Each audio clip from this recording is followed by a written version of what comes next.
Pasamos ahora sí al otro texto que quería analizar en esta oportunidad, que es Adentro tampoco hay luz, de Leila Zuccari. El texto de Leila Zuccari, publicado en 2017, narra la estadía de una niña en la casa de campo de su abuela. El viaje se inicia como una vacación, pero se irá prolongando sin razón aparente durante casi 2 años hasta que un día, a poco de finalizar el año escolar y de manera igualmente injustificable e intempestiva, debe emprender el regreso abrupto a la ciudad. Sujeta a los vaivenes y cambios de humores de una madre emocionalmente inestable, la protagonista y narradora se ve desde un comienzo arrastrada por decisiones ajenas que no comprende ni comparte.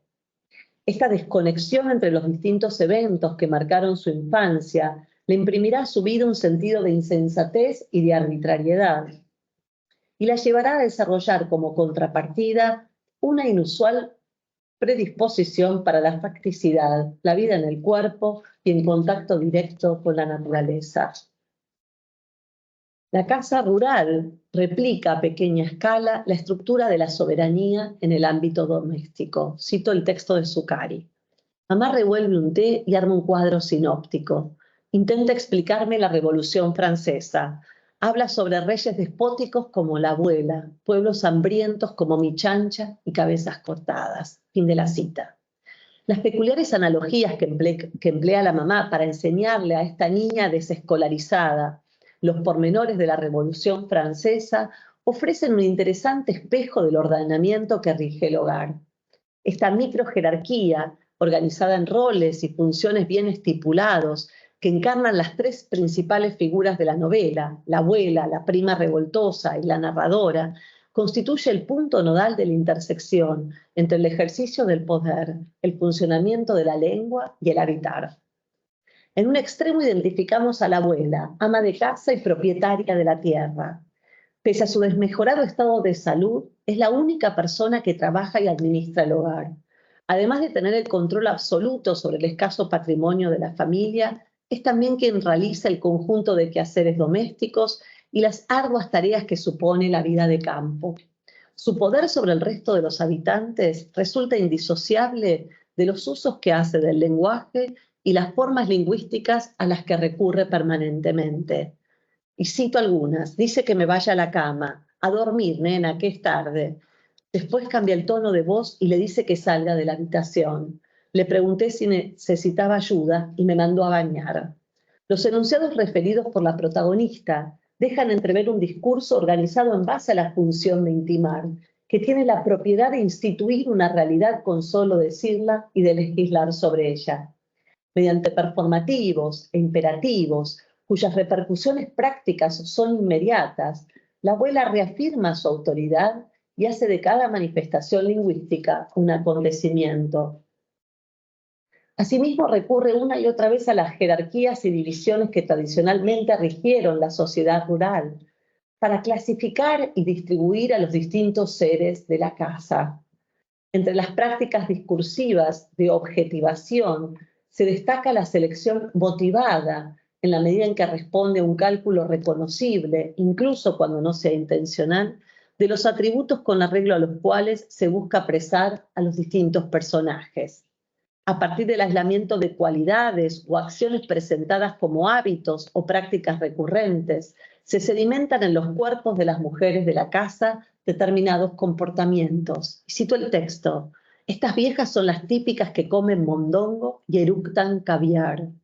Sacate la mano de ahí, no seas cochina, dice la abuela, que acaba de entrar a casa con una bolsa llena de ramas. Pero de todos los mecanismos de organización nominal de lo real, prevalecen aquellos vinculados con una economía de la vigilancia, que bajo la máscara del decoro y la observancia estricta de las normas morales, sigue de cerca la actividad sexual de las integrantes de la casa con un celo más perverso que coercitivo. El saber popular de la abuela, en el que resuena el eco de las antiguas obsesiones del higienismo decimonónico, establece insistentemente articulaciones difusas entre la perversión sexual, la enfermedad y la herencia, que contribuyen, a configurar morfologías muy precisas, Las generalizaciones construidas sobre la base de causalidades absurdas entre cosas que no guardan relación alguna van compartimentando las distintas formas de vida en tipos específicos que van a generar o bien rechazos o bien alineamientos e inducir determinados hábitos. Cito el texto. Estás pálida como un fantasma, dijo la abuela. Eso te pasa por andar portándote mal. No se te ocurra tocarte las partes, porque ahí sí, la hemorragia no para y sonaste. Son dichos de mi madre, pura verdad. La abuela dijo que si comía pescado crudo, el bebé iba a nacer sin párpados como los peces. La fijación puesta en la carne cruda, el sexo y la sangre va conformando un núcleo de lo abyecto que la abuela enseña a la niña narradora a rechazar, a expulsar y paradójicamente también a desear. En el otro extremo de esta estructura, y excluida del imperio de la razón, el trabajo y el cálculo, se ubica la hermosa prima enajenada en su laberinto lleno de insectos. El carácter disparatado que manifiesta el sentido común de la abuela, al menos en boca de la narradora, encuentra un contrapunto en esta figura tan disruptiva como liberadora, que pone en crisis todo el sistema de limitaciones y las reglas del nomos hogareño. Su sola presencia disuelve momentáneamente el orden de la casa. En las antípodas del modelo de la jefatura de la abuela, la espasmódica soberanía de la prima se consuma completamente en el instante del goce y de la risa, en la entrega a la satisfacción inmediata de los impulsos más tumultuosos. Cito el texto. Hace frío, pero mi prima no lo siente. Camina en cuatro patas, arrastrando el camisón que ya no es blanco porque le pintó lunares. Lo mira al barbudo como si quisiera descubrir algo. Se acerca despacio, deja que el aliento del novio de mamá se desparrame en su pecho. Él repite palabras como un poseído. Mi prima se levanta el camisón, se le eriza la piel, le apoya una teta en la boca y el campo queda en silencio. Ahora los dos tienen los ojos cerrados. Él apenas la roza con la lengua y después la empuja. Ella sonríe, se sienta con las piernas levantadas y se toca hasta escupir un gemido agudo sobre el pasto. Fin de la cita. Acá también el modo de habitar la casa se corresponde punto por punto con el modo en que se posee el lenguaje. El rechazo tajante a las normas y convenciones sociales más elementales y la falta de autocontrol y de pudor que suscitan todo tipo de tensiones con las costumbres y usos de la casa, la condenan a una vida en los márgenes de esa comunidad de mujeres. Su lenguaje mayormente mimético, ¿no? Dibujos, gestos e indicial, gritos, jadeos, risotadas, interjecciones, es la expresión sintomática de una subjetividad que se escabulle del dominio homogeneizante de la lengua, siempre a mitad de camino entre la inefable interioridad individual y los rasgos comunes del sujeto unitario de constitución discursiva. La intimidad con este excéntrico personaje le revela a la protagonista no solo un objeto imposible, el mundo que se abre más allá del orden del discurso, sino también la revocabilidad de la norma y la extrema vulnerabilidad de las personas. Entre estas dos figuras antitéticas, la soberana y la habitante de los confines y recovecos de la pequeña polis, se sitúa la narradora, o mejor dicho, la escritura, la narración. En efecto, la voz de la protagonista ocupa a lo largo de todo el texto el lugar de una interlocución entre el dominio de la representación y el campo fenoménico y virgen de lo innominado. Su focalización enunciadora abre un cauce en el interior mismo de esa soberanía doméstica, fundada en la férrea estructura de la lengua y de las relaciones de poder, por donde pueden expresarse y discurrir instintos, deseos y saberes que desafían los dominios propios del lenguaje público. La narración acompaña y pone en escena así los vaivenes propios de todo proceso de subjetivación, desde la dispersión del ser en formas inacabadas y efímeras a su condensación y estabilización en un centro. Por momentos, la protagonista se ve arrastrada por una potencia impersonal que le borra las ideas, hace que deje de pensar y la reduce a un cuerpo que avanza, reconciliándola así con un mundo físico a expensas de su propia máscara. Cito el texto. Cuando no queda nada, separo la cáscara en dos mitades y me hundo en una de ellas. La aplasto contra mí como si fuera un antifaz que pudiera pegarse a mi piel y hacerme otra. Desaparezco en la textura fría y húmeda del pomelo. Te vas a quedar ciega, nena, grita la abuela. Me desprende de mi nuevo pellejo y me empuja a la tierra. En otros casos, como ocurre en esta escena en que la abuela la baja del árbol literalmente a tierra, su interioridad frágil y dispersa fragua en una imagen común, reconocible, que le permite ser vista, nombrada, considerada, en suma, hacerse un lugar dentro del orden imperante, aunque sacrificando el vínculo más inmediato con la particularidad. La ausencia en el texto de marcas de discurso directo, como comillas, vallas de diálogo, contribuye a difuminar los límites entre enunciados propios y ajenos, reforzando este movimiento de subjetivación a partir de la identificación con alguno de los personajes y de desubjetivación o de disolución de la identidad. El tiempo presente también apuntala la coexistencia en la escritura y en la conciencia de la narradora de estos dos principios, el individual y el no individual. El empleo de este tiempo verbal permite, por un lado, expresar la completa superposición entre la ley y la vida. Los eventos singulares, narrados en presente, asumen la forma de hábitos cotidianos de una vida reiterativa y completamente predecible.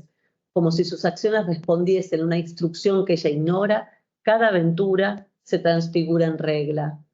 Pero por otro lado, el presente es el tiempo también de la fuga y de la detención del pensamiento, la manifestación de un salto fuera del tiempo. Disipadas las ideas de biografía y de destino, la vida termina reduciéndose a la instantaneidad del presente y al propio cuerpo. Mediante esta marca temporal, la novela hace coincidir el tiempo de la enunciación y el tiempo del enunciado. Y esta superposición de distintos planos de la diégesis tiene como resultado un efecto de presentificación de la experiencia y de la lectura, que genera la ilusión de una continuidad con el universo descrito, de hallarse situados ante las cosas mismas. Tironeada e igualmente violentada por su abuela y su prima, que personifican respectivamente el límite y la transgresión, la protagonista experimentará su ingreso a la pubertad y el despertar sexual y compensará la falta de un hogar con la creación de una peculiar comunidad con otros seres que, como ella, habitan a ras del suelo, su chancha y su lagarto. Desde este umbral, no solo las creencias verdaderas o verdades disparatadas reproducidas en la casa y en la escuela ingresan en un profundo proceso de revisión.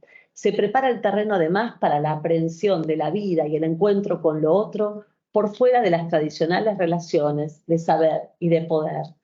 La posibilidad de desvincularse de la imagen de sí que le imponen la familia y los compañeros de escuela le permite a la narradora generar instancias de subjetivación que logran eludir los marcos de inteligibilidad preexistentes. Este derrotero se lleva a cabo por medio del desarrollo de un lenguaje que da espacio al caos de emociones y sensaciones físicas que le depara ese contacto primero con el afuera. Voy a mencionar solamente 3 procedimientos, ¿no?, muy específicos que me parece que desarrolla esta narradora y que de alguna manera escamotean el orden simbólico que rige en la casa a partir de la voz de la abuela, ¿no? Uno de los modos de romper con los mecanismos de perpetua resubjetivación y sugestión que operan en las distintas instituciones del pueblo es acortando la brecha entre el signo y la realidad. ¿Cómo se acorta la brecha entre el signo y la realidad? Bueno, al igual que la prima, la narradora lo que hace es pasarse las noches enteras dibujando, ¿no? Y la protagonista en más de una ocasión se inclina por el empleo de signos motivados que mantienen con el objeto representado una relación de semejanza frente a la vitalidad del signo lingüístico, ¿no? En lugar de un diario íntimo, la narradora lo que hace es llevar un cuaderno de dibujos de objetos domésticos que individualiza en la casa de la familia vecina. Esta colección personal de íconos compone un universo posible, aunque todavía inexistente, las formas que en un mundo imaginado antes que vivido podría asumir una familia feliz. Y cito el texto: antes de irme elijo algo de la casa y lo dibujo en la carátula de objetos de familia. Hoy copié el sillón. Fin de la cita. Pero además, el icono constituye un modo singular de vincularse con la realidad, sorteando los marcos conceptuales que impone el símbolo y que nos fuerzan a reconocer a los individuos mediante atributos fijados de antemano. Las metáforas y analogías de las que se vale la narradora participan de esta misma lógica al recrear los contenidos de conciencia a partir de imágenes originales que aportan una concreción inusitada. Cito algunos pasajes en donde se da este uso icónico o metafórico peculiar a partir de analogías inesperadas, ¿no? La cara de la abuela es un bollo de masa húmeda que no para de leudar. La piel de la cara se endurece y se quiebra como la tierra en verano. El interior de la abuela es un tren lleno de chanchos que van al matadero. Me da asco. Los rollos de las piernas se les amontonaron como si fueran una torta apretujada a la que se le escapa el relleno. Todos los ojos se me clavan en el pelo, pican como aguijones. Fin de las citas. La novela de Zuccari entonces multiplica los dominios de donde se toman las imágenes. Al dominio de la luz se le suman los del sonido, la temperatura, las texturas, los efluvios. Mediante este uso figural, la ficción asume la forma de una suerte de lenguaje-realidad que se recorta en el continuum de las formas representacionales convencionales, simbólicas, lingüísticas, como instantáneas de un impulso vital. La desautomatización de la percepción que provoca esta serie de predicados inesperados pone en cuestión las normas de reconocimiento y el conjunto de prácticas que habilitan, a la par que crea nuevos modos de relacionarse con otros habitantes de la casa de campo. Cito: tener un chancho es mejor que adoptar un perro. Es una mentira que son sucios y tontos. Las personas los discriminan para no sentir culpa cuando comen un asado. Fin de la cita.